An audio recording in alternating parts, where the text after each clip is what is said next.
Hello, my name is Mr. Asbury and this is EDEXCEL A-Level Maths 2024 Pure Paper 2. I've just done the paper and I think that it is relatively fair. I think it's slightly easier than paper 1. Let me know what you think in the comments, and also if you could do me the honour of subscribing to my YouTube channel, that would be great.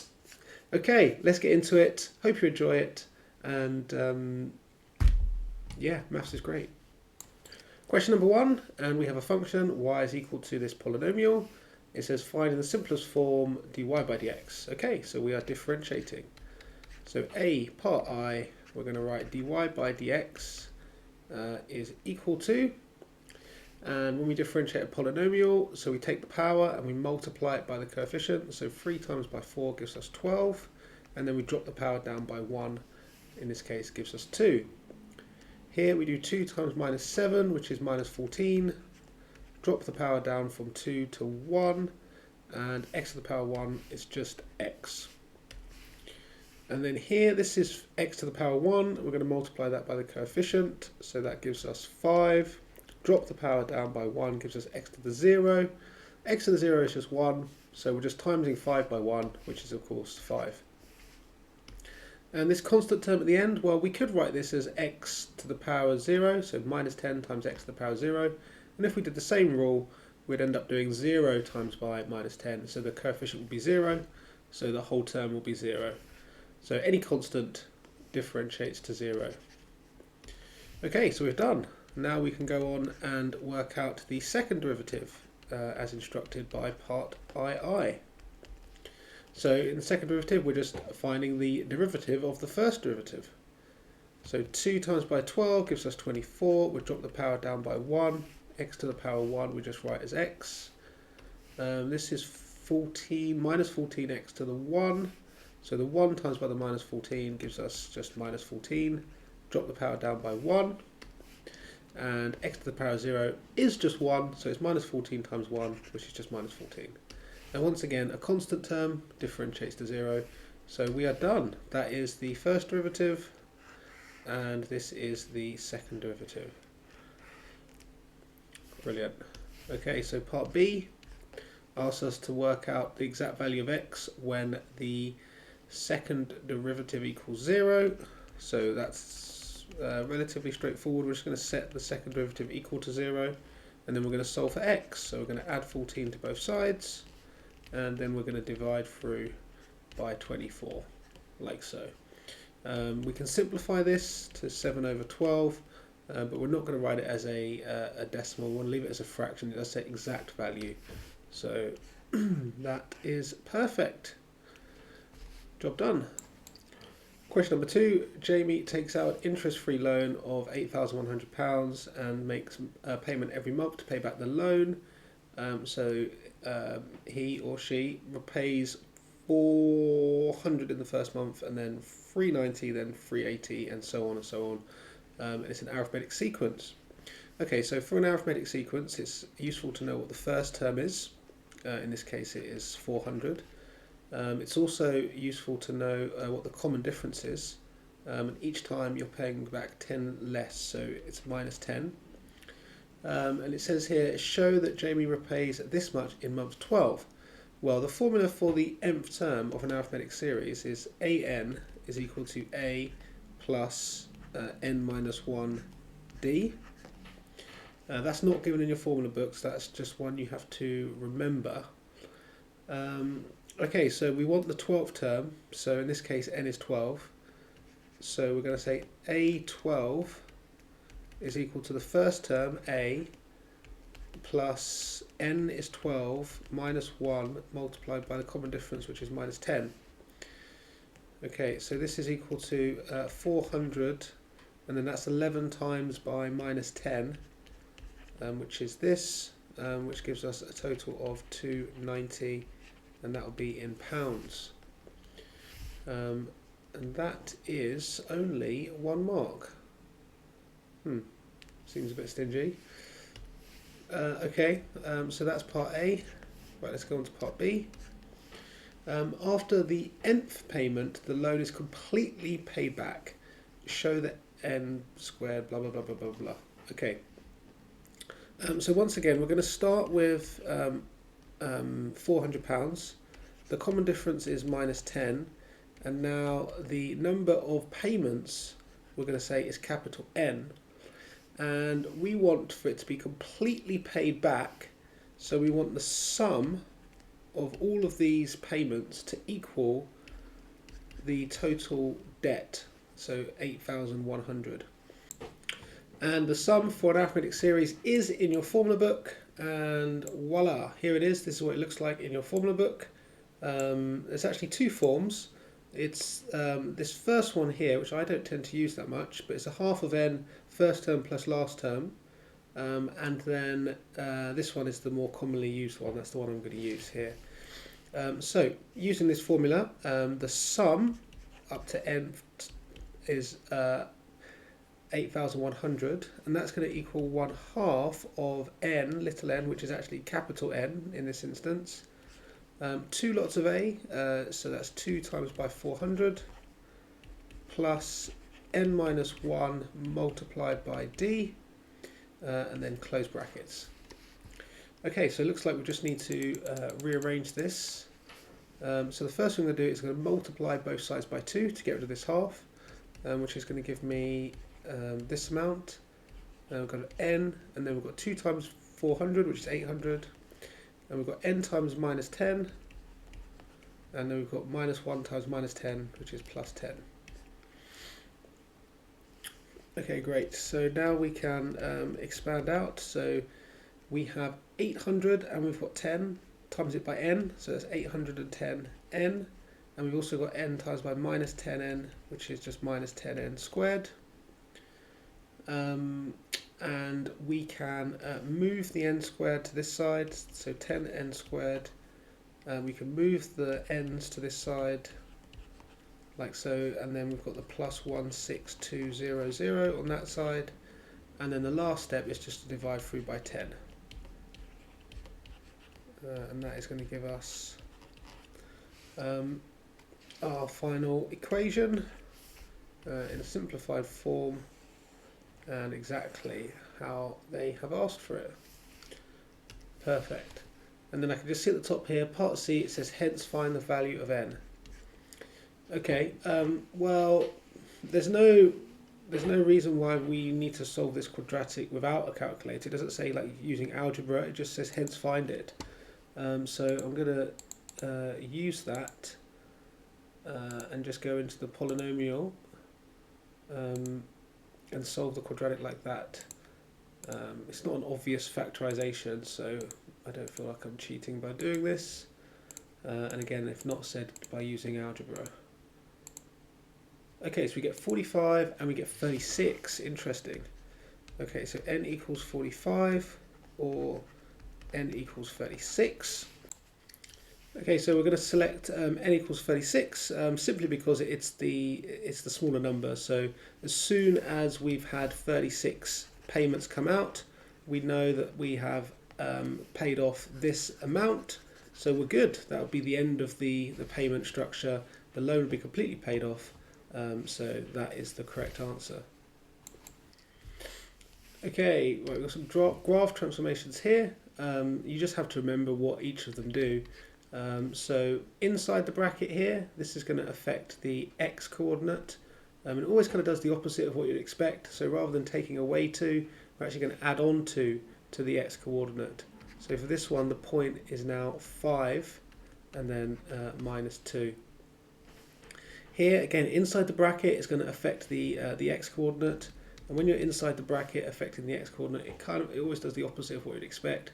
So rather than timesing 2 here, we're actually going to divide by 2. So we're going to get 3 over 2 minus 2. Okay, part 3, and we first off, let's look at the x coordinates. That's all the stuff that happens inside the bracket. Here we are multiplying by minus 1. Now, like I said before, the x always does opposite of what you expect. So rather than multiplying by minus 1, we're dividing by minus 1, which is actually the same thing, essentially. So dividing by minus 1 to the x is going to give us minus 3. And then the other two are outside the bracket, so they're going to affect the y. BidMaths tells us that we're going to just multiply first. So we're going to multiply by 3 the y coordinate. So that is going to give us minus 6. And then again outside the bracket affects the y. I'm going to add 5 to that. So it's going to be minus 6 add 5, which gives us minus 1. And those are our final answers. Got to know your graph transformations. It's a bit boring to learn them, but yeah, essential. Question 4, we've got what looks like a recursive sequence. It's defined by n plus 1 is equal to k un minus 5, and you've got the first term is equal to 6. K is a positive constant. I'm sure we're going to need to use that, otherwise it wouldn't have told us, so let's highlight that. And it says also that we have u3 is minus 1. Show that this quadratic is true. Okay, so for these types of questions, we're just going to start by building the sequence. So we know u1 is equal to 6, so then let's find the next one, u2.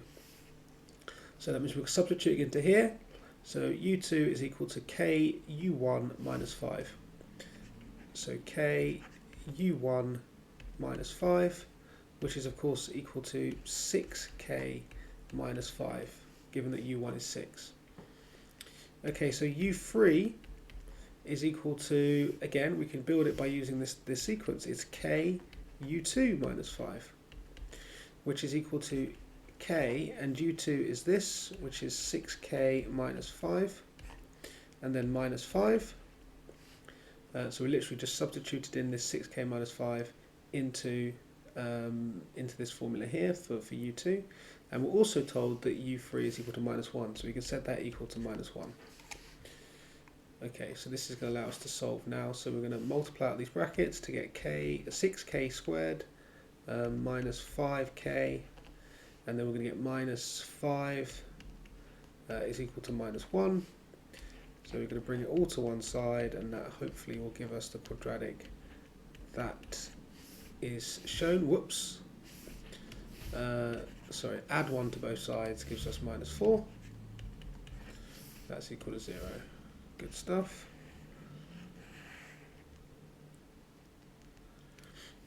Okay, next it says hence find the value of k.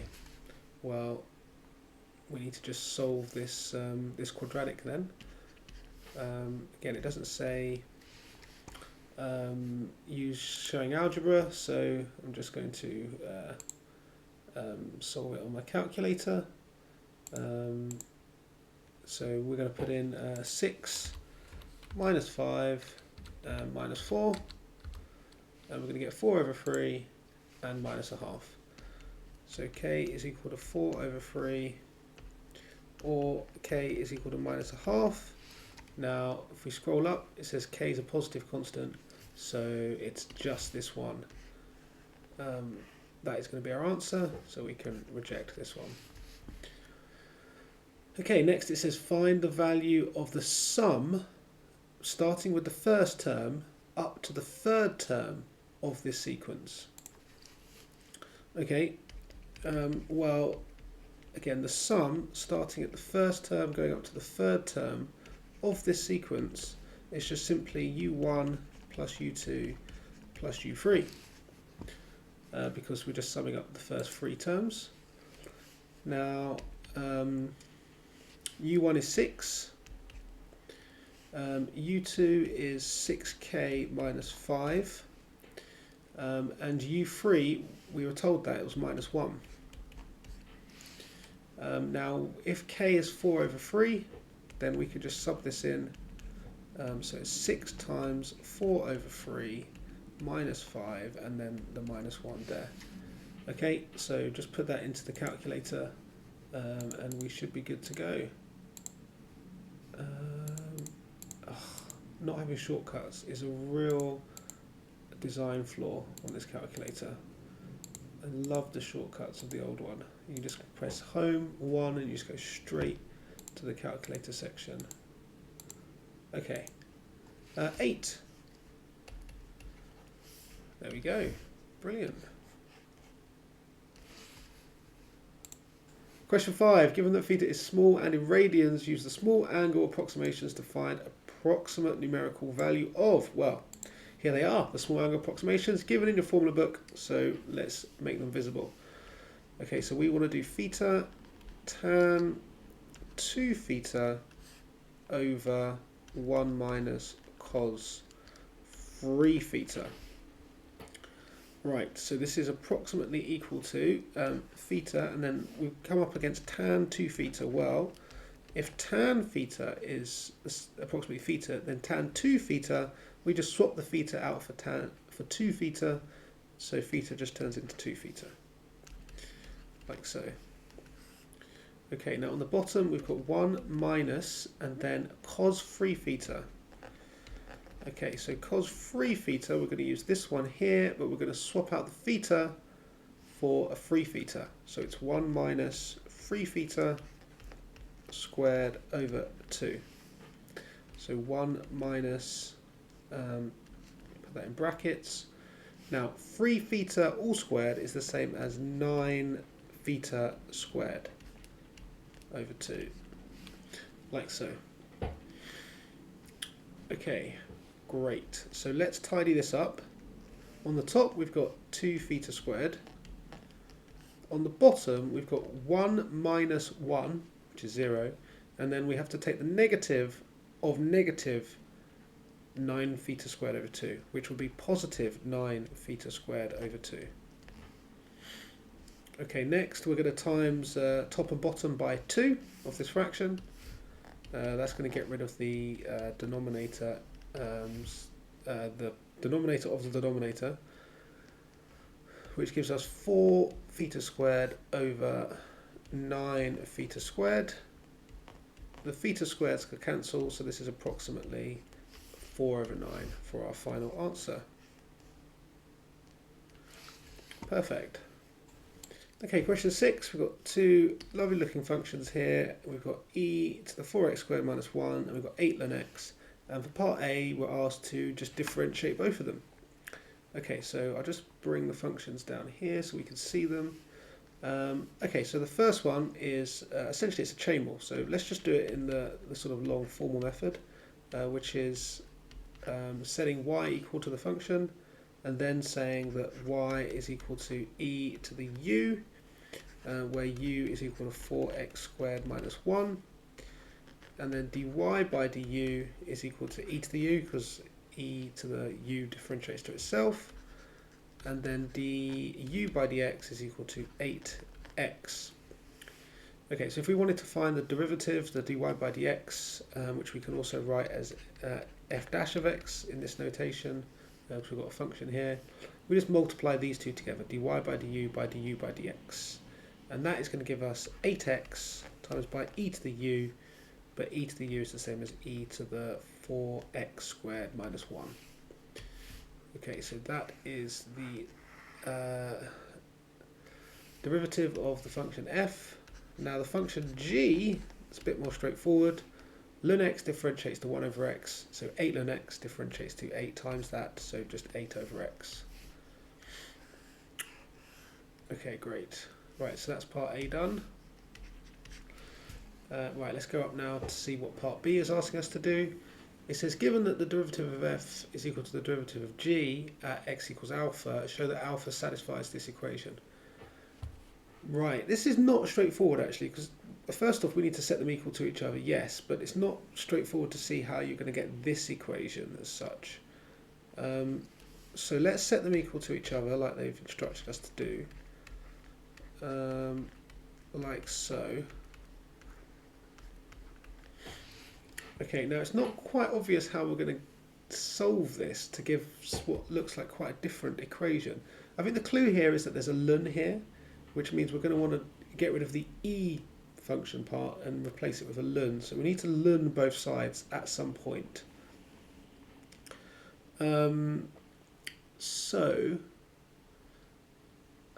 In order to do that, I'm going to want to make e the subject of one of the sides. So let's divide through by 8x. So dividing both sides by 8 is going to cancel the 8's on both sides. And then dividing by x is going to give us 1 over x squared on this side like that. Which is the same as, of course, x to the minus 2. So let's just write it like that. Okay, now we're going to take the ln of both sides. Now taking ln of an e function, it just leaves us with whatever the input is.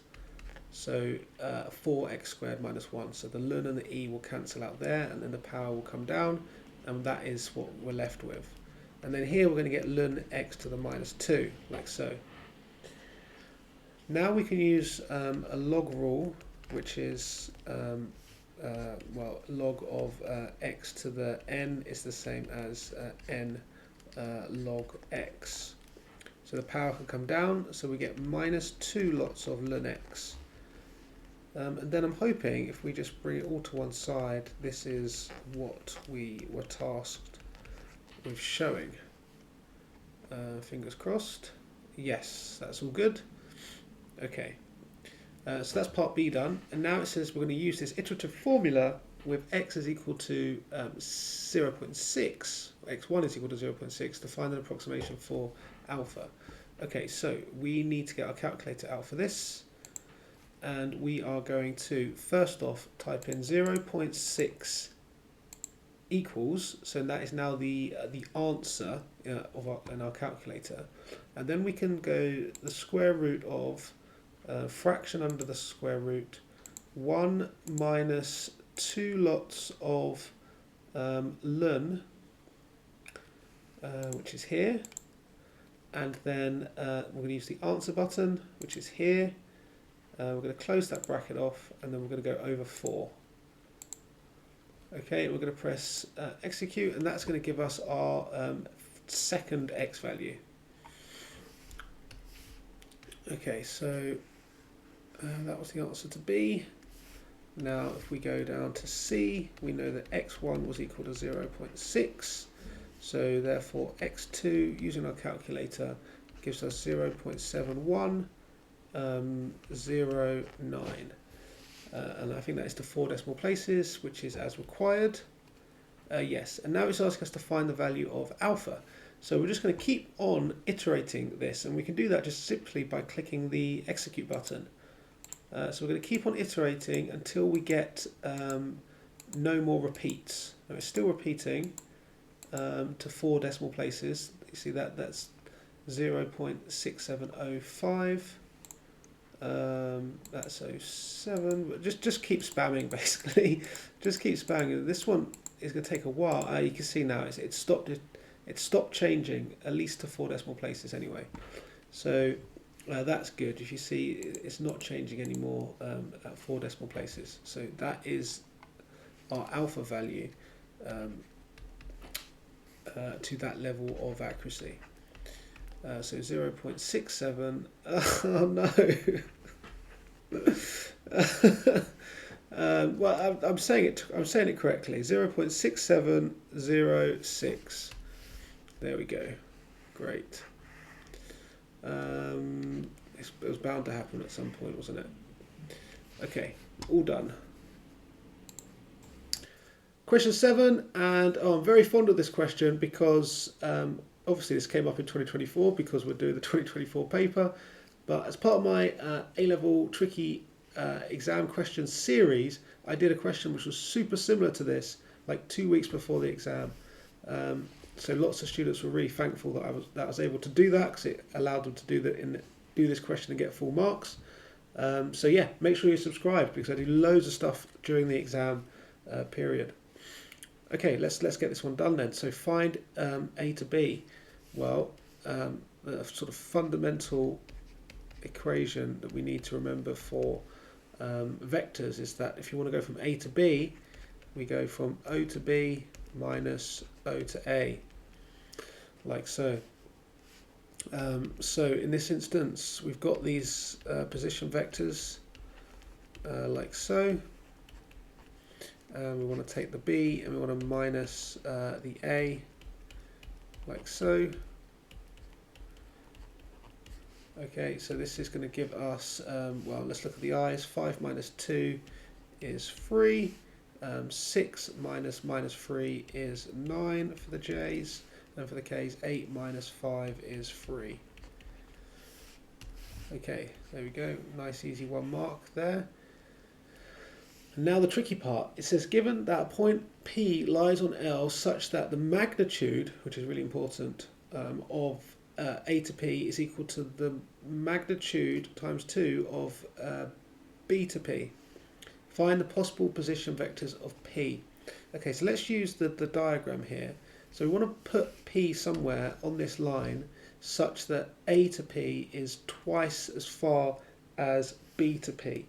So the initial, the obvious one I would say out of the two, because there are two, it says possible position vectors, is putting P right here, because you can see that A to P is twice as far as B to P.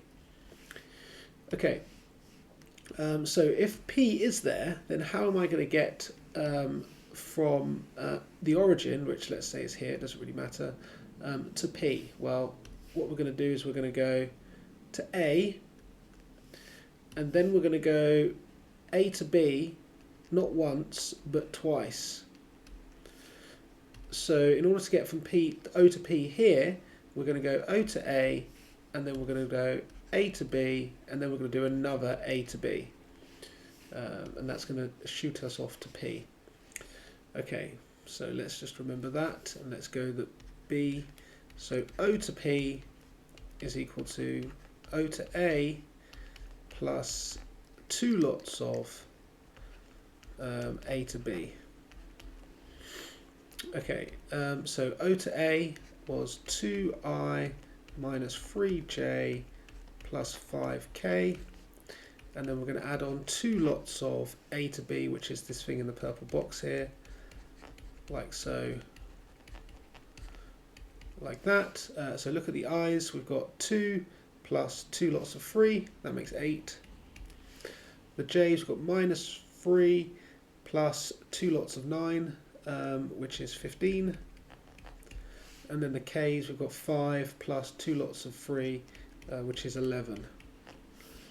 Okay, so that is one possible position vector of P. So now let's think where else we could have P. Well, the key point is that it's the magnitude. So it's just basically the distance. It doesn't really matter about the direction, just as long as A to P is twice B to P.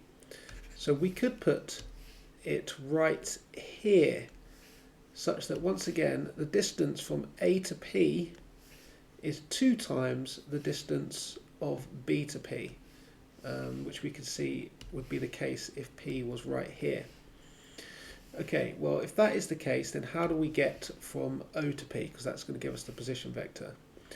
Well, we are going to first off go O to A once again, and then how much of this AB line do we need to take? Well, this needs to be 2/3, so 2 out of the 3 parts, in order for A to P to be twice as much as B to P. So if A to P is 2, B to P is 1, that's why we get 2/3 of the way along.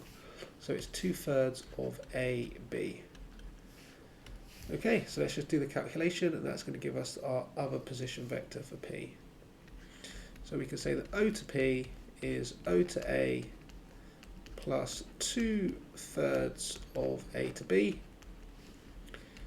So that is 2I minus 3J plus 5K plus 2/3 of A to B, which was this one here. And then just doing the calculations, we've got 2 plus 2/3 of 3, which gives us 4. We've got minus 3 plus 2/3 of 9, which gives us plus 3. And then we have 5 plus 2/3 of 3, which gives us 7. Okay, and those are the 2 possible position vectors of P. Beautiful. Okay, let's get it. So what I can see here straight off the bat is that we've got 2 fractions, and whenever we've got 2 fractions in an identity, it's really useful to convert it into a single fraction. So we're going to have to find a common denominator. Now these two don't have any factors, so we're just going to multiply them together to get the common denominator. Okay, so the first fraction is going to become cosec theta plus 1 over cosec theta minus 1 times cosec theta plus 1. Okay, so all we've done to that fraction is just times it top and bottom by cosec theta plus 1. Because then what we can do for the other fraction is times it top and bottom by cosec theta minus 1. So we get cosec theta minus 1. Then on the bottom we're going to have cosec theta minus 1 times by cosec theta plus 1. And what we've done there is we have just we've got a common denominator now, so now we can add the two fractions together. So the numerator, when added together, is going to be cosec and a cosec. That's going to make 2 cosec theta. And then the plus 1 and the minus 1 are going to cancel. Now let's look at this denominator. When we expand these brackets out, it's a difference of 2 squares, so we will get cosec squared theta, and we will get minus 1. Beautiful. So it all simplifies down to that. Now we can look at the right hand side and start thinking about how we're going to plot this to work out. Well, on the denominator we've got 2 terms, which isn't ideal. It'd be great if we just had a single term denominator. So cosec squared minus 1, is there an identity that we can swap that out for? Well, yes, there is. We should hopefully all know that sine squared theta plus cos squared theta is equivalent to 1. That's just standard trigonometric identity. But if we divide this by either sine squared or cos squared, we end up getting 2 other identities.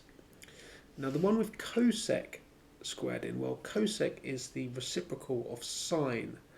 So we're going to want to divide this through by sine squared, and that's going to give us a cosec squared in this identity.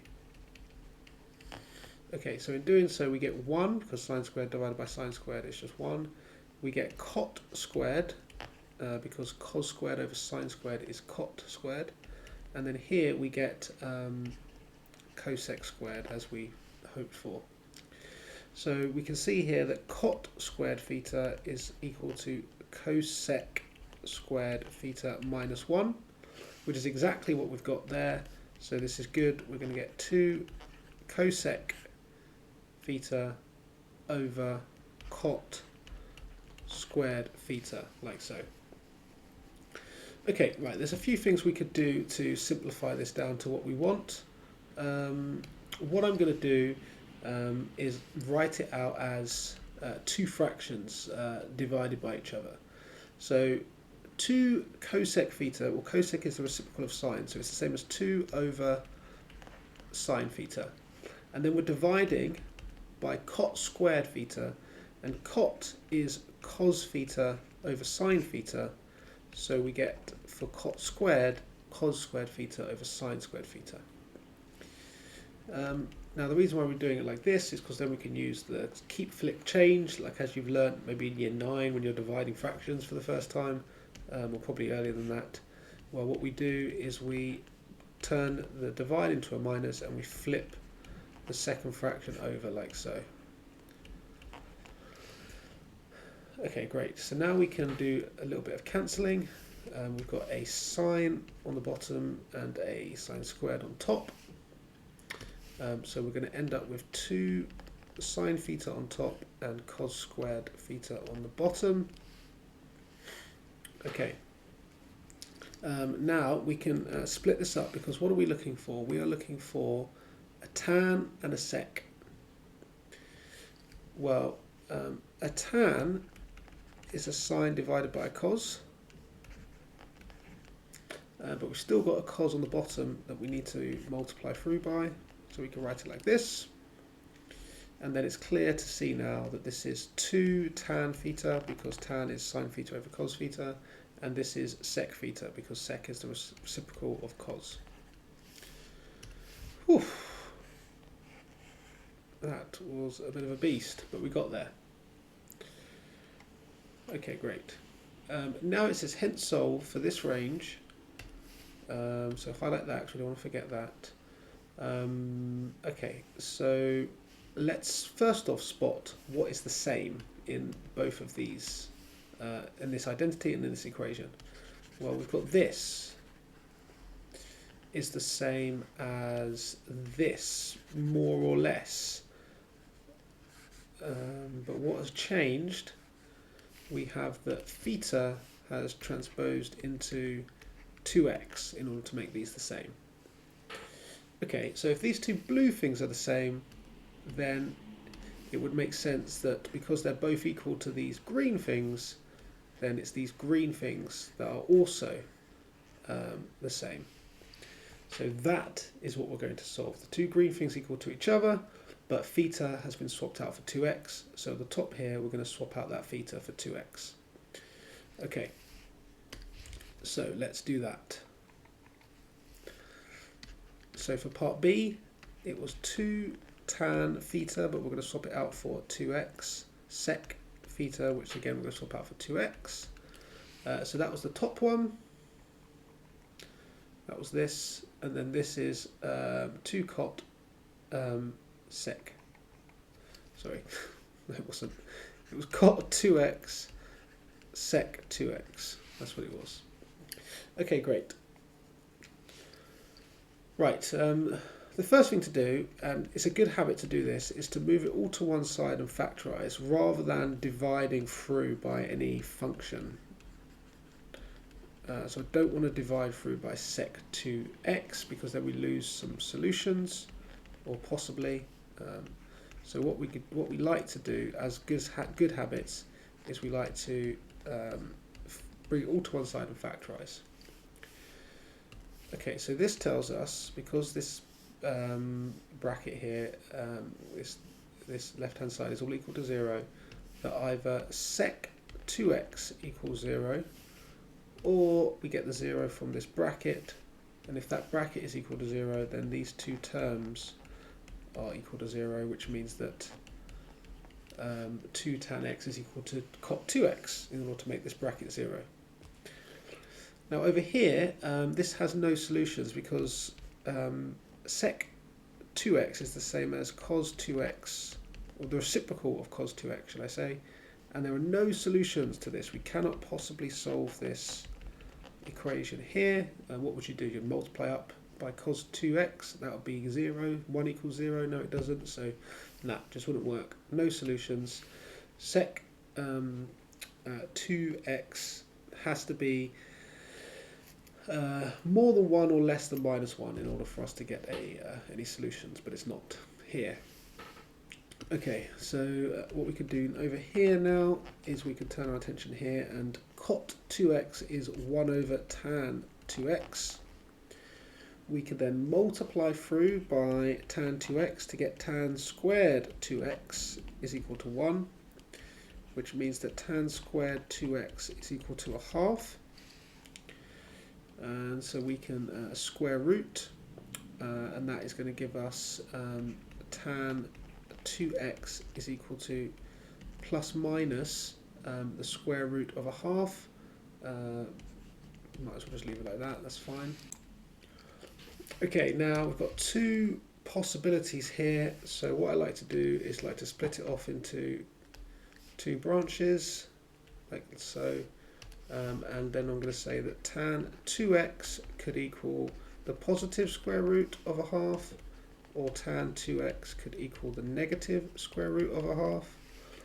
For both of them, we're going to do inverse tan in order to work out the value of 2x, like so. And then because we're going to find 2x, the range for this question we were told was between 0 and 90, so we're going to find the range for 2x just by doubling, which is going to be between 0 and 180. Okay, right, so now it's over to the calculator. We need to go shift tan of the square root of 0.5, making sure we're in degree mode, and that's going to give us 35.264. Okay, now what would the second solution be? So it's always important to find multiple solutions. Well, for tan, the second solution for tan theta is always 180 plus the first solution. So in this case, if we add 180 to this, then it's going to take us outside of the range. So there's no need to do that. So that's going to be the only solution in the range. So we'll just divide that by 2 now, and that's going to give us our answer of 17.6 degrees. Right, now over to the other part of the question. We're going to put a minus there, and that's going to give us that 2x is equal to minus 35.264. Now this is the case where we are going to need the second solution, because this is outside the range, it's negative. So the range for 2x is between 0 and 180. So we're going to add 180 to this, and that's going to give us 144.7, let's go 36. And then, now, are there any more solutions? Well, you would have to add 360 to either of these to get additional solutions. That's going to take us outside the range because it's only up to 180. So that's it. So we can divide by 2. No need to bother doing this one because it's going to be negative and we don't want a negative answer. So let's just divide this one by 2 to get 72.4 degrees. Okay, and those are our 2 answers to what was quite a beastly trig question, I think. Question 9, and we've got the path of a small ball. The ball travels in a vertical plane above horizontal ground, yada yada yada yada yada. Okay, bloody blah. Okay, so what are the key points here? Well, the key points are that we've got one bit of information there, another bit there, and the third part information that we have is that the ball reaches a maximum height when x equals 9. So we can use these 3 bits of information to build a quadratic function. Okay. So there are actually 2 ways that we can do this, and I'm going to show you both. So way 1 is just to set the quadratic function as a generalized form, like this. And then we're going to just plug in the 3 bits of information that we have. So the first bit of information is that we have 0, 2. So if we plug in 0, 2, then this tells us that, of course, 2 is equal to, that will be 0, and then c will be left over, so we get c is equal to 2. Okay. Right, the next bit of information that we get is x is 20, the height is 0.8.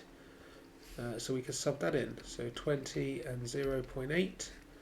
That can go in, that gives us 0.8 for the height. 20 squared is 400. 20b is just going to be, 20b. And then c we already know is plus 2. Okay, great. Can't do much more with that because we've got 2 unknowns. So we're going to need the third bit of information. And that is that there's a maximum height when x equals 9. So maximums occur when we differentiate and set equal to 0. And that happens when x equals 9. Okay, so we're going to take the function and we're going to differentiate it. So dh by dx is equal to 2ax. 2 is going to come down. Drop the power down by 1, and then this is bx to the 1, so 1 times b is b, and then x drops, the power drops down to 0, which is just x to the 0 is 1, so times it by 1 is still going to be b, and then the c is a constant, so that's going to differentiate to 0. So we're told this is equal to 0 because the derivative equals 0 at maximum points when x equals 9. So at x equals 9. We get that equal to 0. Okay, so sub in x equals 9 gives us 2 times a times 9 is 18a, plus b is equal to 0.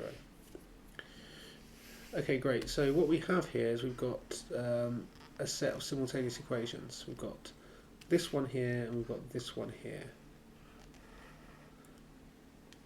Okay, so should be relatively easy to solve. Probably don't even need to bother with our calculator because we can just minus 2 to both sides over here.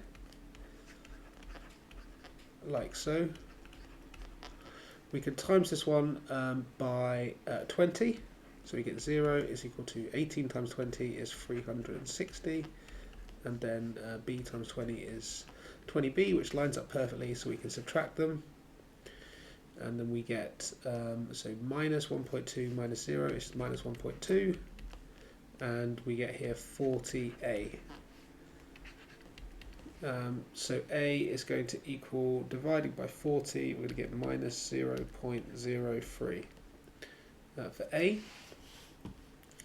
Let me just double check that, because I don't want to make a mistake. Divide that by 40. Okay, great, yes, we get that, and then we need to sub it back into one of these ones, so let's times it by 18. So therefore that will plus b will equal 0, so minus 27 over 50 plus b will equal 0, so therefore b will equal 27 over 50. Okay, great. Now the question does say find h in terms of x, so I can't just leave it like that. I have to actually write out h is equal to, this was the coefficient of x squared,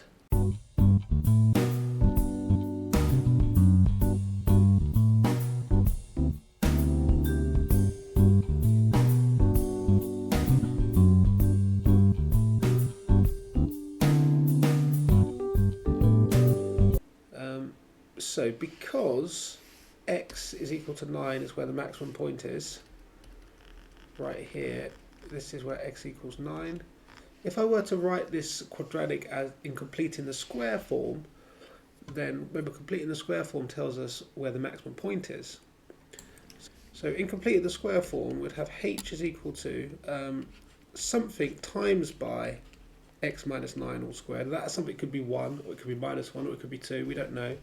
But we could multiply this bracket by something. But the point is that because the maximum point is at 9, our completed the square form bracket for this quadratic will be x minus 9 inside the brackets.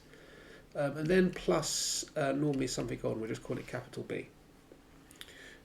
Okay, so now that takes care of the fact that we know the maximum is at 9. So the other two bits of information are 0, 2. So sub that in, that gives us 2 is equal to a. If x is 0, then this is just minus 9 squared plus b. So we get 2 is equal to 81a plus b. And then the other bit of information was that we had that the height was 0.8 when x is 20. So sub that in, we get 0.8 is equal to a. X is 20, so 20 minus 9 is 11, and then plus b. So we get 0.8 is equal to 121a plus b. And then what we need to do is we need to just solve these two simultaneously, which shouldn't be too much of a problem because we literally just subtract one from the other. Subtracting 2 and 0.8 gives us 1.2. And then doing 81 minus 121 gives us minus 40. And then the b's will cancel out. So we get a is equal to minus 0.03 again. Okay, now to find the b term, maybe we need to use the calculator there. So we would do that b is equal to 2 minus 81 times by a, which is equal to this. So just rearranging this equation to get b. So b is equal to 2 minus 81a. Great. So we want that not in that format, do we? So it's a decimal, please. Okay, so b is equal to 4.43. So an alternative answer would be minus 0.03 for a, and then we have x minus 9 squared, and then plus 4.43. So if you were to expand that bracket out, it would give you the same thing as this, but either of them are correct. Okay, so let's just draw a line in between them, so two separate different methods. And then let's look up here. Part B, it says give one limitation of the model. Okay, so this is like a perfect parabola, which is unlikely because air resistance would affect the shape of this path. So we can say for part B, the path of the ball is unlikely to be quadratic due to air resistance. Yeah, so it's unlikely to be like perfectly quadratic because of air resistance. Okay, next one. So someone's standing directly under the path of the ball at a point 16 meters horizontally from the origin, and they can catch it if they are less than 2.5 above the ground. Okay, so you've got someone standing here, and the ball is going to be this high at that point. The question is that greater or smaller than 2.5? Because if it's smaller than, they can catch it. If it's not, then it's too high out of their reach. So we need to sub in x equals 16 and find the height, and then that will tell us. Okay, so for part C, we're just going to substitute into the formula above and then make a conclusion. So let's just sub in 16, like so. So I'll do that on my calculator. Okay, and that gives us 2.96, which is greater than 2.5, so it is out of reach. Does not catch the ball. Perfect. Question 10, and we've got parametric equations, and the point 42 lies on C. Use parametric differentiation to show that the tangent to C at the point P has that equation. Okay, so parametric differentiation, what do you need to know? You need to know that dy by dx is equal to dy by dt divided by dx by dt. So we just differentiate this y equation with respect to t. 1 differentiates to 0 because it's constant. 3 comes down, times by -1 gives you -3t, and drop the power down by 1. So that is dy by dt, and then we're going to divide it by dx by dt. So x, we could differentiate using the chain rule, or we could just expand out to get t squared plus 6t plus 9. Differentiating this gives 2t plus 6. Great. And now we want to show that the tangent to C at the point P. Okay, so the point P right now, we've got the coordinates in terms of x and y. Now our derivative is in terms of t, so we want to find the corresponding t value which relates to this particular coordinate. So if you set the x coordinates equal to what x is equal to, you would get 4 is equal to t plus 3 squared. Square rooting would give me plus minus 2 is equal to t plus 3. So minusing 3 gives us either minus 5 if you take the minus 2 and take away 3, and then minus 1 if you take the 2 and take away 3. Now you can look at the range for t, and you can conclude that it can't be this one. So t is equal to minus 1. You could do it using the y, of course, because the y coordinate is 2. So you could say that 2 is equal to the y equation, which means that t cubed is equal to minus 1, which means that t is equal to the cube root of minus 1, which is minus 1. So both instances you get minus 1. T equals minus 1 is the one we want. So we want to find dy by dx at the point P, which is where t is equal to -1. So we need to sub -1 into the gradient function, the dy by dx that we've just worked out. So just subbing in -1 like so. That's going to give us -3 on top, and it's going to give us -2 plus 6 is 4. So -3/4. Okay, so now we've got the gradient, and we know the xy coordinate where the tangent is from. So we just need to put it into an equation now. So the equation of a straight line. Let's use y minus y1 equals mx minus x1. So it's 4, 2. So y is 2. So we do y minus 2. M we said was -3/4, that's the gradient. And x minus 4, or 4 is the x coordinate at the point. Now, why I like using this method to find an equation of a straight line is because what you can do is you can take the denominator of the gradient and multiply it to the left side, and at the same time you can multiply the numerator into the bracket. It gives us nice whole numbers, no fractions to deal with, makes it nice and easy. So 4y minus 8 by timesing the two greens together, and -3x plus 12 by timesing the yellows together. And then bring it all to one side, so the 3x, if it goes to the left, it will be positive. The 4y stays on the left, that's positive. And then I think it said it wanted to equal 20, so move the 8 over, add the 8 to both sides. 12 plus 8 is 20. And that is the equation of the tangent at that point. Okay, great. And now it says that the curve is used to model the profile of a slide at a water park. Units are in meters, with y being the height of the slide above the water level. Find, according to the model, the greatest height of the slide above the water level. Right, well, so you want to find this point here.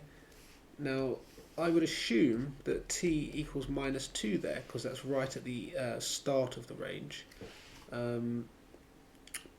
And that here, right at the end, t is equal to 1. That's just an assumption. I don't know that for certain. Don't always assume that just because you want to find the point which is like the most left, therefore you're going to use the t value, which is the most negative, or the smallest t value. It may actually switch around depending on what the curve is. But anyway, we're going to try both of these, and we're going to see what we get.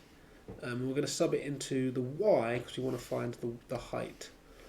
So y is equal to, when t is -2, we're going to get 1 minus -2 cubed, which is going to give us 1 minus -8, so 1 plus 8, which is 9. Okay, that's promising. Let's just check out what happens when t is 1 at the other end of the range of t. Y is 1 minus 1 cubed, y is equal to 0. Okay, great. So that confirms that y is equal to 0 when t is 1. So that's definitely that point. And it makes sense that this one here is definitely going to be this point here when the height is 9. So the height is 9. Quick check for units, because it does ask us to find the greatest height. So we can't just... we must use units here, so it's in meters. So the answer to part B is just simply, for 1 mark, 9 meters. Units are essential there. Do not write a unit. Okay, question 11, and we have a function, a curve, sketched. We've got a line, x equals 1. We've got the curve sketched. We've got the x-axis, and we've got a region. So pretty straightforward what we need to do here, and that is find the area of the region, and we're going to use integration in order to do that, because integration gives us area under a curve. Okay, so what we need to do then is to find the area R, then we need to integrate the function 8x squared e to the -3x between the two x limits, which are clearly here 1 and then 0, and we need to do that with respect to x, and that's going to give us our answer. Easy peasy.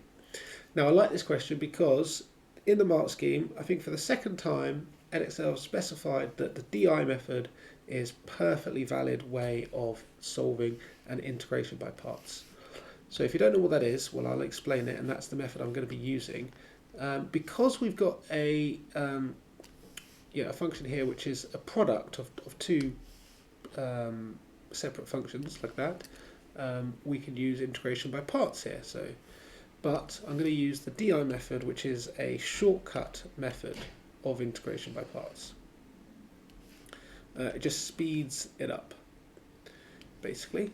Right, so in order to do that, I'm just going to draw a little table out like so, like this, and then also like this. And the first thing we do is we put a plus there, and then a minus, and then a plus, and then a minus. Now, in the differentiation column, we're always going to put sort of algebraic expressions ahead of anything else other than log expressions. Log expressions always go into the differentiation slot.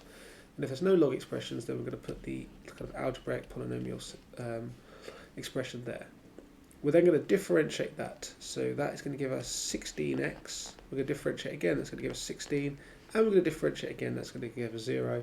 And that will do. Now the other slot we're going to integrate, and we're going to put in the other function, well, the other part of the function, which is e to the minus 3x. We're going to integrate that, and that integrates to minus a third e to the minus 3x, because the derivative of the input here is minus 3, and when we integrate an e function, we have to divide by the derivative. So we divide by minus 3, that's why we get minus a third. And then if we divide by minus 3 again, we'll get a ninth. So that's going to be the next integration. And then the next one, we'll get minus a 27th. And again, e to the minus 3x. Perfect. So that's the table. And then all we need to do is just multiply along like this. Okay, so the first term then is going to be positive 8x squared multiplied by e to the minus 3x times by minus a third. So let's just put that in like that. There we go, just about made that. And then the next one is going to be minus, because there's minus here, 16x over 9 e to the minus 3x. So that's going to be minus 16x e to the minus 3x over 9. And then the last term is going to be plus 16, but there's a minus here, so minus overall 16 over 27 e to the minus 3x. So minus 16 over 27 e to the minus 3x. Close that bracket, just about enough space to put the 1 and the 0.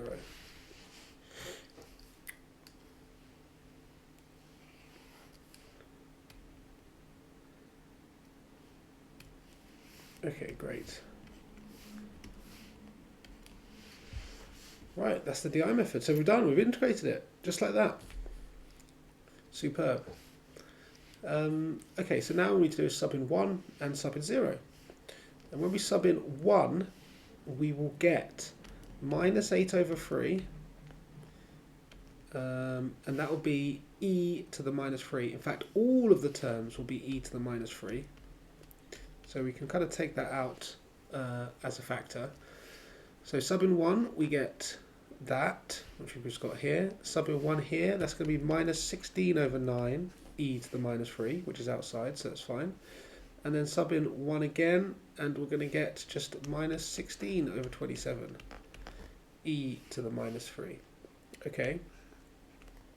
But then we've got to subtract when we sub in 0. So let's not forget about that. Now when we sub in 0, this will be 0, this will be 0, but this term won't be 0. In fact, we'll do e to the power of 0, which is 1, but then we're timesing by this value of minus 16 over 27. So that's what we're going to get overall. Okay, we just need to add these up now. Okay, and in doing so, we get minus 136 over 27, and that is e to the minus 3. And then we get this minus, so plus 16 over 27. Okay, and I think that is the form which they wanted in. Okay, perhaps they've got the constant, not the constant term, but the term without the e first. So let's just rewrite it with this term first, and then minus 136 over 27 e to the minus 3. And that is our final answer. And that is the power of the DI method. Cracking. Express in partial fractions. Okay, don't mind if I do. So 1 over v 25 minus v is going to be equal to a over v plus b over 25 minus v.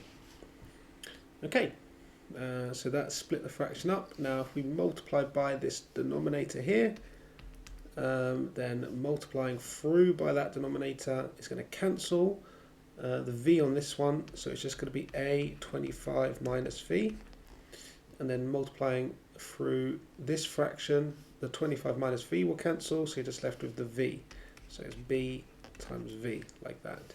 And then what we do is we pick a v value which is going to eliminate one of these coefficients, so a or b. So let's pick a nice easy one. V is equal to 0, so that becomes 1 is equal to, and then if v is 0, this is just 25a, which means that a is equal to 1 over 25. And then we're going to let v equal 25, because that's going to cancel this bracket here and make that 0. So this equation now becomes 1 equals, this bracket is 0, so that completely cancels, and then you have b times v, and if v is 25, that's 25b. 25b. Okay, so therefore b is also 1 over 25. Okay, so it wants us to express this in partial fractions, so I'll just write it up here for the final answer. Now you could write a as just like 1 over 25 over v, plus b is also 1 over 25, and then over 25 minus v. I think that would be absolutely fine to write it like that, or alternatively you could write it slightly differently. Let me just grab some more space. I think it would probably look a little bit neater if we wrote it slightly differently, if we don't like really having a fraction in a fraction, so we can bring that denominator down to the bottom, so it becomes 1 over 25v plus 1 over 25 lots of 25 minus v. Okay, so pretty sure both of these would be accepted valid answers. Take your pick. Yep, just check the mark scheme, and both of these are perfectly fine and both accepted. Okay, on to part B. It says the plant cell has initial volume of, okay, so sorry, we've got in T hours, and V is in microliters, and then we've got some initial condition here, which is useful for solving differential equations.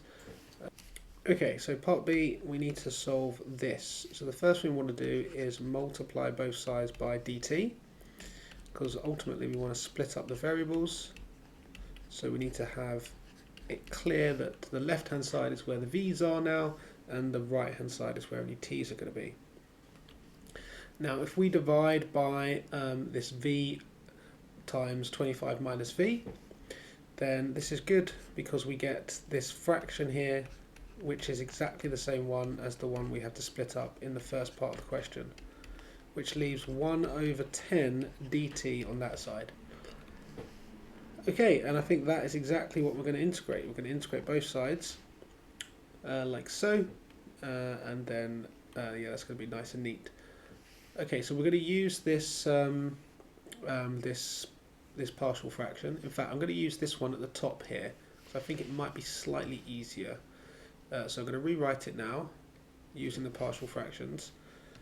So we're going to say this is, it was 1 over 25 lots of v plus 1 over 25 lots of 25 minus v dv, and that's equal to the integral of 1 over 10 dt. Okay, in fact I'm going to times through by 5 just to make life slightly easier. Timesing through by 5 will change that from 1/25 to 1/5.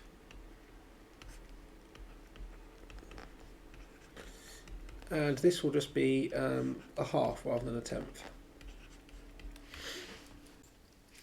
Okay, and I'm going to simplify it even further. I'm going to take out that fifth outside so that we have just 1 over v plus 1 over 25 minus v dv, and that's equal to 1/2 dt. Okay, right, now we're ready to integrate.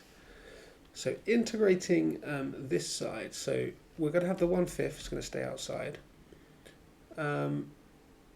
And this is going to give us, so the derivative of the denominator is 1, which is the numerator. So it means we can go straight into integrate this directly and get ln v. Okay, here the denominator's derivative is -1.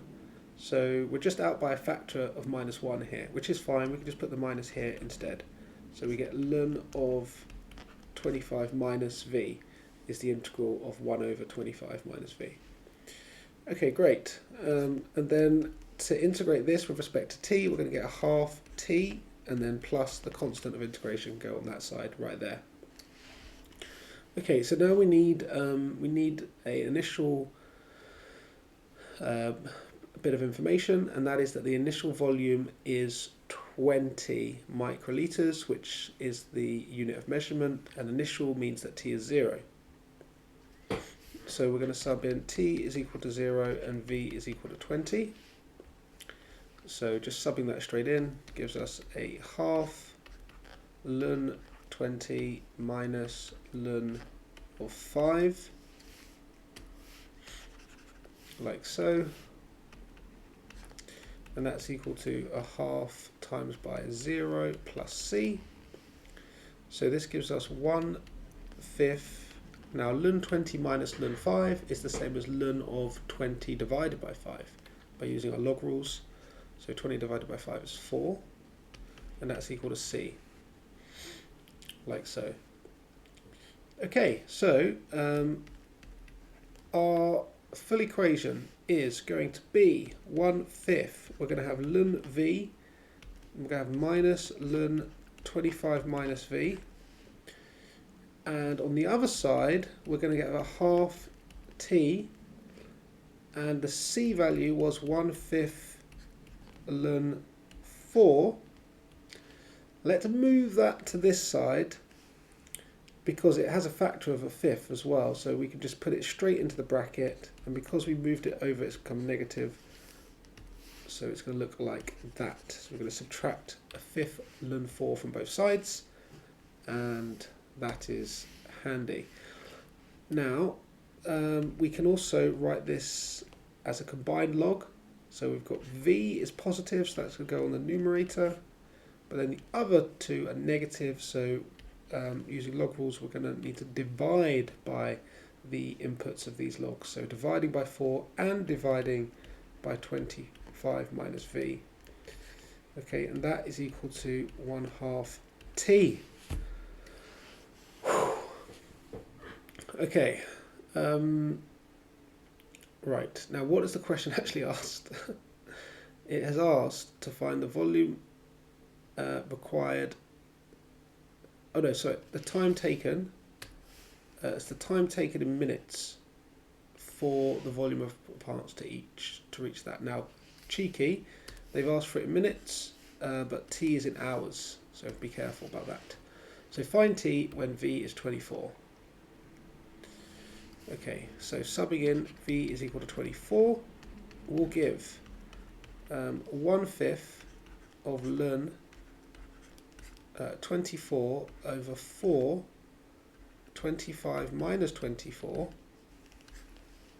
that's going to equal 1/2 of t. So let's times both sides by 2 to get rid of that. Timesing by 2 will make that 2 times bigger.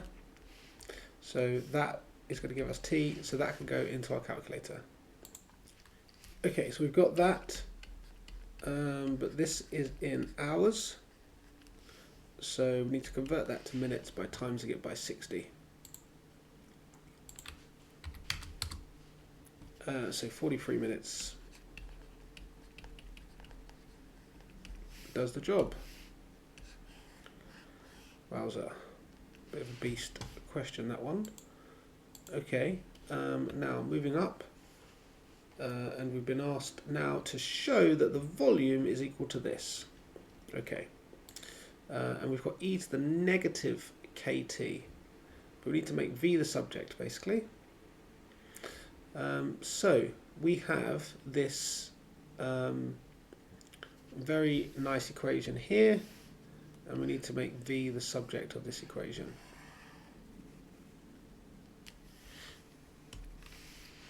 Okay. Right, so the first thing we're going to do is we're going to multiply both sides by 5. Just to get rid of that. And let's expand this bracket out on the bottom as well. That's going to give us 100 minus 4v. And that's going to be equal to 5 over 2t. Okay, we want to make v the subject, so we need to do the inverse of ln, which is raising both sides such that e is the base and that the sides become the power. So that gets rid of the ln there, like this, and that makes it e to the 5 over 2t. Okay, great. Now we need to make v the subject.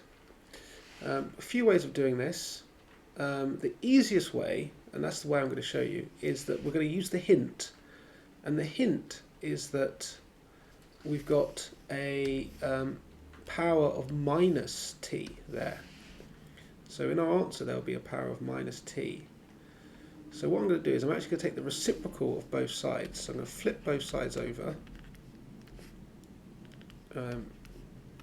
And that's going to give us the reciprocal of this, which is raising it to the power of minus 5 over 2t. Then we could just multiply through by v, and you just have to trust me here, this is much quicker than just doing it the other way. And then we can bring the 4v to the other side, like so, and then when we need to make v the subject and it occurs twice, we need to factorize. So we can factorize out a v from both terms, which will then allow us to divide through. So we get v is equal to 100 over, dividing by that bracket is e to the minus 5 over 2t plus 4 for our final answer. Perfect. But we're not done, because there's another part to the question. Okay, so it says the model predicts that there is an upper limit on the volume of the plant cell. Find the value of L, give reasons for your answer. Okay, well, upper limits occur when t gets really large. So we can say that as t tends to infinity, e to the minus 5 over 2t will tend to 0. Because it's a negative power, so you have e to the really large negative is going to tend to 0, which therefore means that v will tend to 100 over 0 plus 4, which is equal to 25. So this is the upper limit, and that is microliters.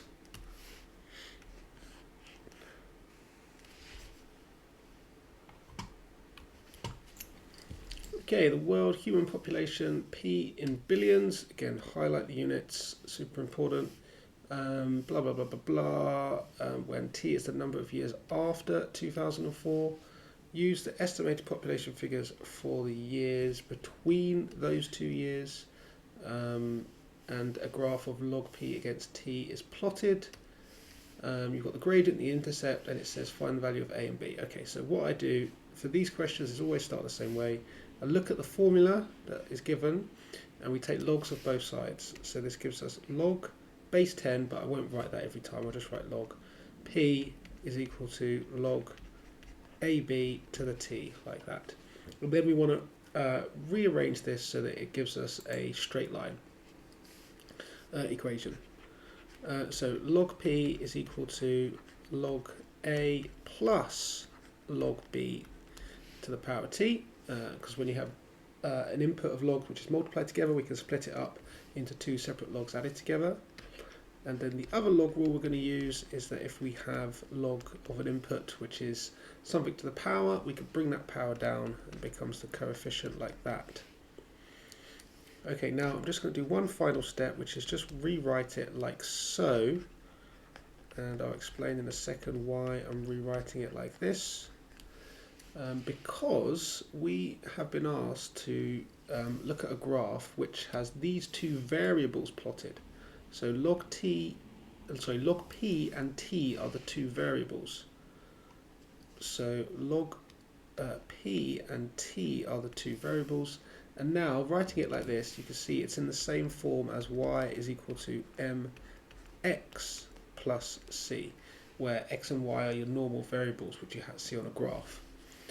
Now, the reason why we've done that, so x and y are the normal variables we see on a graph, and now this graph that we're drawing has log p and it has t as the variables. It means that we can match up the gradient with log b, so we can say the gradient is equal to log b. And then we can also say that the intercept is equal to log a. So we can say c is equal to log a. Okay, now we were given those things. We were told the gradient is 0.0054, and we know that's equal to log b. So to write this as a power equation, this is the same as saying the base, which is 10, to the power of this is equal to b, like so. Oops. So to find b, we just have to do 10 to the power of whatever that gradient was. Okay, so we'll just do 10 to the power of 0.0054, and we're going to get this us to 3 decimal places, so 1.0125, so 3. Okay, great. And we're going to do the same thing over here. We're going to say that the intercept is 0.81, and that's equal to log a. So a will therefore be 10 to the power of 0.81, using this standard conversion between a log equation and a power equation. And that gives us 10 to the power of 0.81, which to 3 decimal places is 6.457. Perfect. Okay, great. Now on to part B. So just normally speaking, we would actually have to write the actual equation out. We don't for this one because it just says find A and B, but it could be useful to write the equation out anyway. So it's P A B to the T. So that's P is equal to A times B to the T. Now, why this is useful for part B is because you may find this equation familiar. It looks very much like a compound interest equation, like you'd study at GCSE, where you have the initial investment here times by the interest rate to the power of the number of years. So that's going to give us an idea about how we can interpret the constant A. So A is this part here, which is like the initial investment. So this is going to be the initial population and then we need to check, so population is in billions, so we have to say in billions.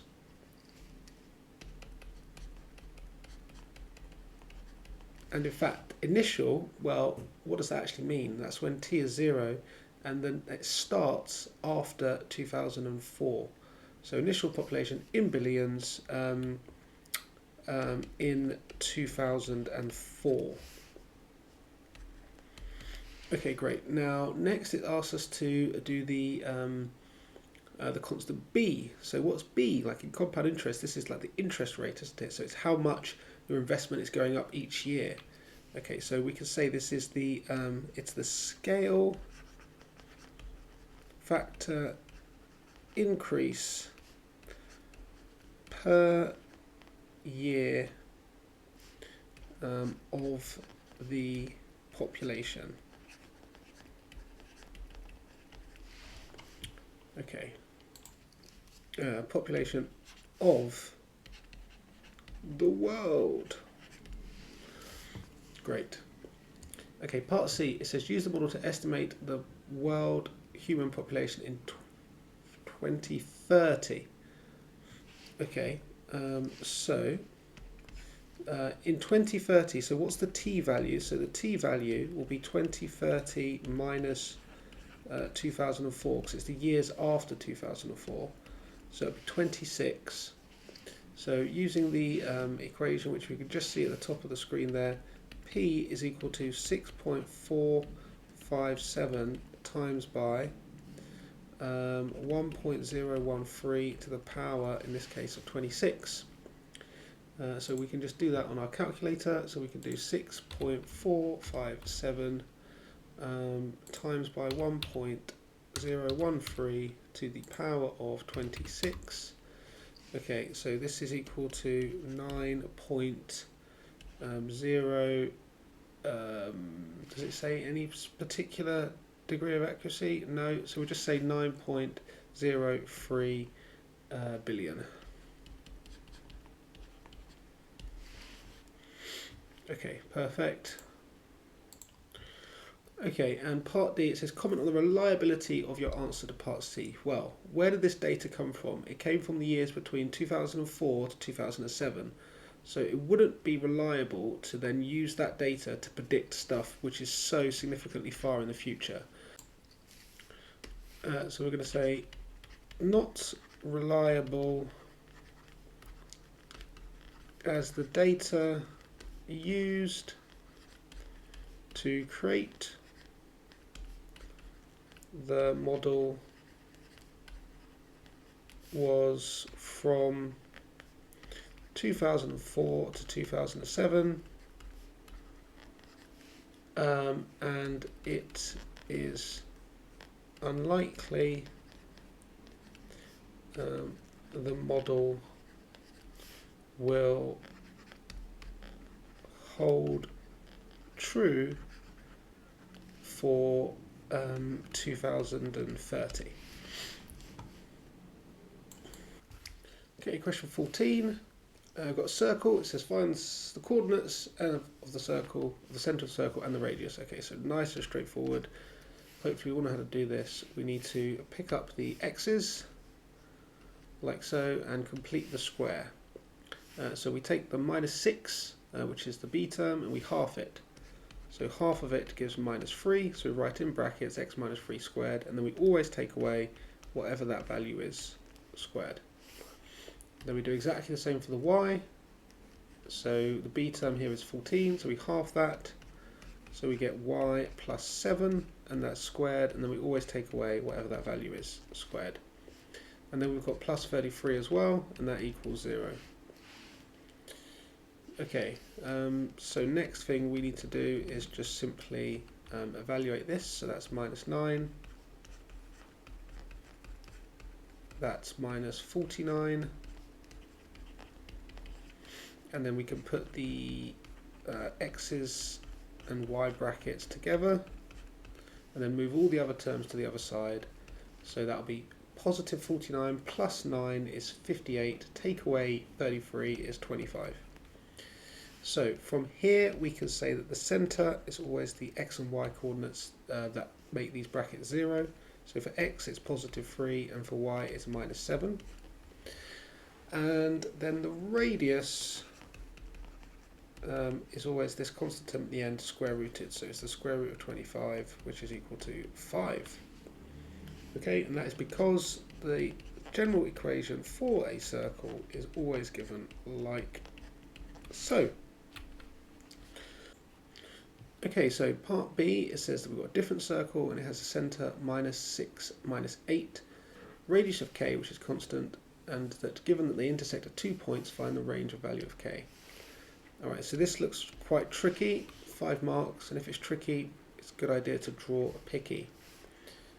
Okay, so we've got the first circle. Let's just draw that here. So we know what that centre is. That centre is at 3 - 7. And then we've got another circle. Let's put it down. Let's put it here. And that centre is at -6 - 8. Okay. Now, whenever you've got two circles, a question like that, and you're talking about trying to find a radius, it's a good idea to find the distance between the two centres. That's always very useful.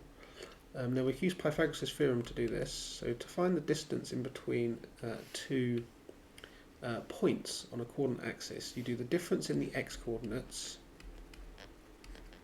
and then you do squared, and then you do the difference in the y-coordinates. That'll be -7 squared. So the distance between them is going to be the square root of 81 plus the square root plus 1, which is the square root of 82. Okay, that's going to be useful.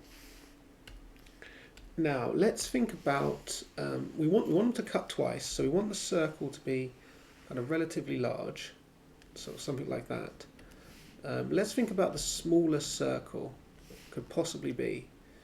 So actually, doesn't cut twice. Let's say it cuts just once. So moving the circle down, we're going to get something that looks a bit like that. So right there, it only cuts once. Oh, come on. Yeah, that'll do. Okay, so that one there cuts just once. And what is the distance of the radius of the red circle?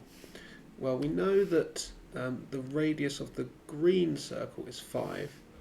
So if the radius of the, let's call it K1 for the smallest circle we could possibly get.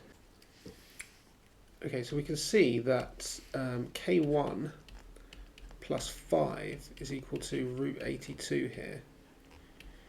Well, just simply you can see it like that. So, yeah, K1 is equal to, therefore, root 82 minus 5. Now, this is any bigger, so if you make the radius any bigger, then it's definitely going to cut twice. So this is literally the smallest it could possibly be without it touching twice. Okay, now let's think about what's going to happen. So if I make it bigger, you can see it's going to cut twice, it's going to keep on cutting twice, keep on cutting twice.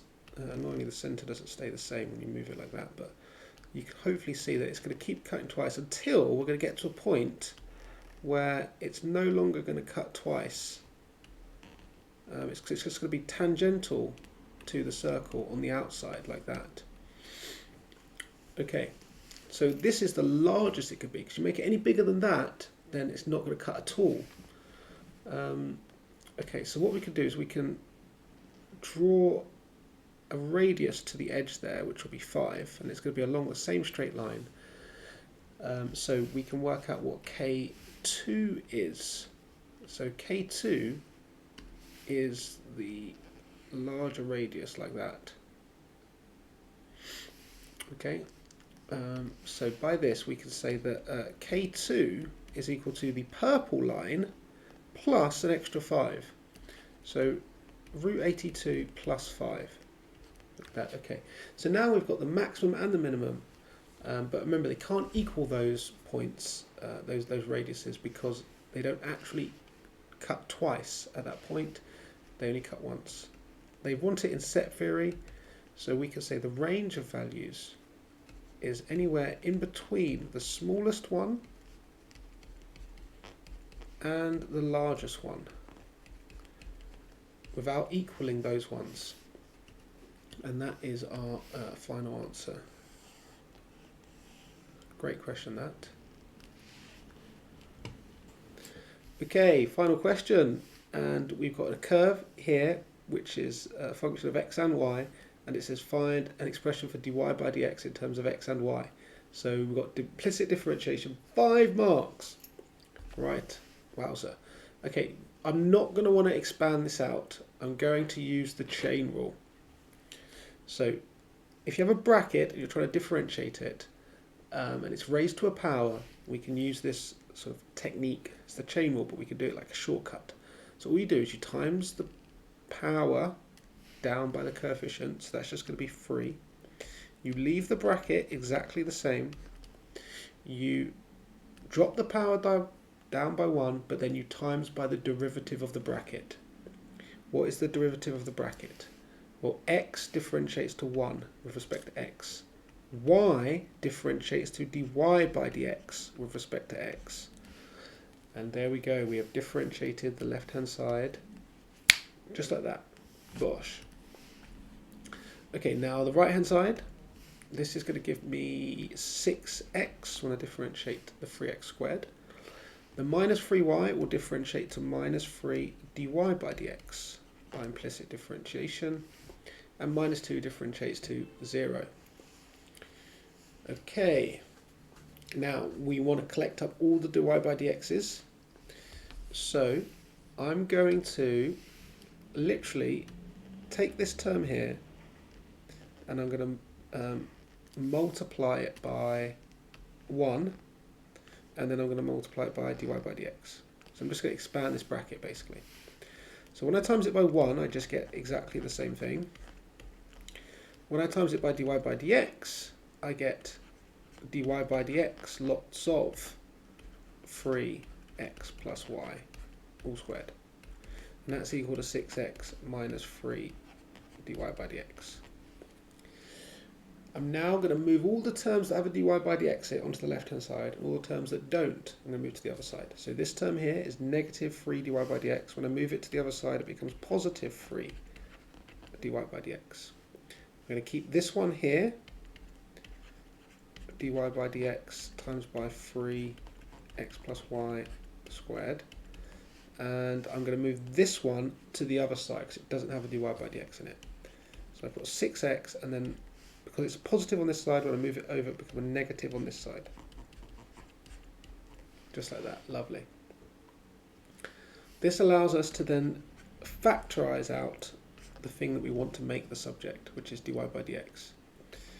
So we get 3, and because the 3 comes from this, and we get 3x plus y all squared is equal to 6x minus 3x plus y squared. We can now divide by that factor to isolate the dy by dx to get 6x minus 3x plus y squared all over 3 plus 3 x plus y all squared. Okay, I doubt it says give it in simplest form. Yeah, because we've got the brackets here, they don't want us to expand unnecessarily. But we can divide each term by 3, just to make it somewhat simpler. Which, to be honest, I wouldn't recommend doing in your exam. If they don't ask you to leave it in simplest form, just leave it in the form that's given, because the only thing you really could do is just make a mistake. But hey ho, I've done it now. Right. It says that the point 1, 0 lies on C. Show that the normal to C at P has this equation. Okay, so if we want to find the normal, at this particular point, then we need to find the gradient at that point and then take the negative reciprocal of it. And then we can use that point along with the formula for a straight line to find the actual normal. So let's sub that point in there into the gradient function to get the gradient at that point. So I want to find dy by dx at the point 1, 0. So x is 1, so I'm going to use this one in the purple box here because it's slightly simpler. So if x is 1, then we've got 2 lots of 1 minus 1 plus y0, so that's just 1 squared, over 1, and then again x plus y is 1 because you've got 1 and 0, so that's plus 1, and then that's squared. So that just gives us 1 on top, and it gives us 2 on bottom. Okay, so they asked for the normal, so the normal gradient is the negative reciprocal of that. So it's minus 1 divided by the original gradient, which is going to give us minus 2. Now we're going to use our trusty formula, y minus y1 equals mx minus x1. And we're going to sub in the point 1, 0, where the normal is at. So this will give us y minus 0 equals minus 2 x minus 1, so y is equal to, and expand the brackets, minus 2x plus 2. And that is our normal. Great. Prove that the normal to C does not meet C again. You should use algebra for your proof and make your reasoning clear. Okay, so if we want them to meet, then what we would do is we would take the line and in this case the curve, and we would try and solve it simultaneously. So we would sub one into the other. So that's exactly how we're going to start. We're going to assume that they do meet again, and sub them in, and then hopefully we'll show that we can't actually solve this. So this needs to go into there. Okay, so we have the curve here, and we've got the line, so we're going to sub one back into the other. So this is going to be x plus y. We're going to swap that out for minus 2x plus 2. And that's going to be cubed. And then that's going to equal 3x squared. And then minus 3 lots of y, which is again minus 2x plus 2, because we're solving simultaneously, minus 2. Okay, let's expand this out. So x plus minus 2x is minus 1x. And then you've got the plus 2. That needs to be cubed. And that's equal to 3x squared. And then that is plus 6x, because minus 3 times minus 2. And then minus 3 times 2 is minus 6, and then we're minusing 2. So minus 6 minus 2 is minus 8. Okay, right, we've got to expand this out now. We could use the binomial expansion, or we could just expand it out using brackets. I'm going to use the binomial expansion, why not? So the Pascal's coefficients for 3 are 1, 3, 3, 1. So the first term will be one lot of minus x cubed. The next term will be 3 lots of, because of the coefficient of the Pascal's triangle is 3. And it will be minus x squared times by 2 to the 1. And then plus 3 again. This one will be just minus x to the 1 times by 2 squared. And then the last term will be 1 because of the 1 here, and then 2 cubed. Okay, of course you could just expand that out using just your standard bracket rules if you wanted to. So this is going to give us minus x cubed. It's going to give us 2 times 3 is 6, and there's going to be no minus there because the minus x is going to get squared, so it'll make it positive. There will be a minus here. And we've got 3 times 2 squared, which is 12x. And then we have plus 8 equals this. Okay, let's bring it all over to one side. I'll pick the right hand side so that the x cubed is positive. So move that over, becomes positive. Take off 6x squared from 3x squared, gives minus 3x squared. Add on the 12x gives 18x, and then minus the 8 to the minus 8 already is minus 16. Okay, great. Now, okay, so now we need to solve this cubic, but bearing in mind that the question specifically says that we need to use algebra. I'm not going to just use my calculator here to solve this cubic, of course not. It says use algebra. So in order to solve a cubic without using a calculator, we need to use the factor theorem. So we need to know one solution and then be able to divide the polynomial. So we do know one solution because, of course, the normal meets the curve at the point P. So that is an intersection of where the curve and the normal meet. So that means that x equals 1 should be a solution to the intersection equation that we have just formed.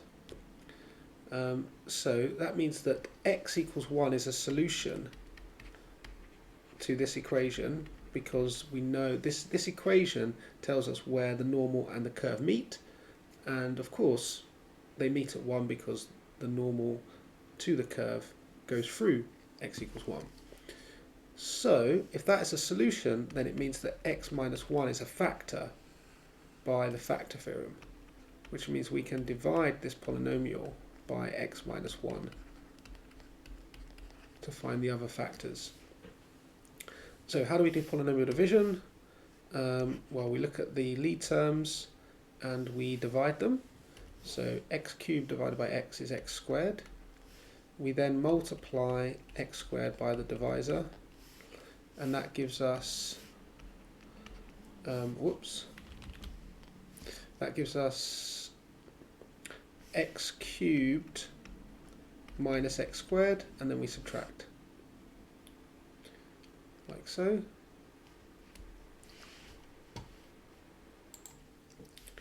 Okay, so minus 3x squared minus x squared is actually minus 2x squared. And then the 18x, there's nothing to take away, nor is there this from a 16, so they stay the same. We then need to divide the new lead term, which is minus 2x squared, by the lead term over here, which is x, which gives us minus 2x. And then we times that minus 2x by the divisor, which gives us minus 2x squared, and it gives us plus 2x. And then we subtract. 18x minus 2x is 16x, and then the minus 16 comes down as well. And then what do we get when we take the new lead term, 16x divided by x? We get plus 16. Okay, and then we take that 16, and we times it by x minus 1, which gives us 16x minus 16 for a perfect division, as expected. Brilliant. Okay, so that means that the equation for the points of intersection can now be written like so. Equals 0. Because, well, this times this gives us the overall polynomial, and we want that polynomial to equal 0.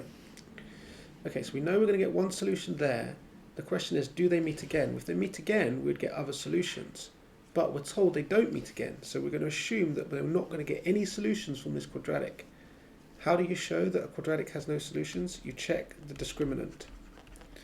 So the b squared minus the 4ac. In this case, a is 1 because you've got 1x squared. B is minus 2 because it's minus 2x. And c is 16 because the constant term is 16. Okay, so we do minus 2 squared, minus 4, lots of 1, lots of 16. We need to evaluate this. Don't just write less than 0 and assume it is. Literally find the value of the discriminant. So that's actually positive 4. So that's positive 4, and then minus 4 times 1 times 16 is 64. So we get a discriminant of minus 64, which is less than 0. And this therefore implies that there are no additional roots to the intersection equation. Therefore, the normal does not meet the curve again. Brilliant, that's a wrap. If you've not already, please do subscribe to my channel. I'm trying to reach a milestone of 50,000 subscribers this year, and your help would be really appreciated. I hope you found that useful, and I'll see you in the next one. Bye for now.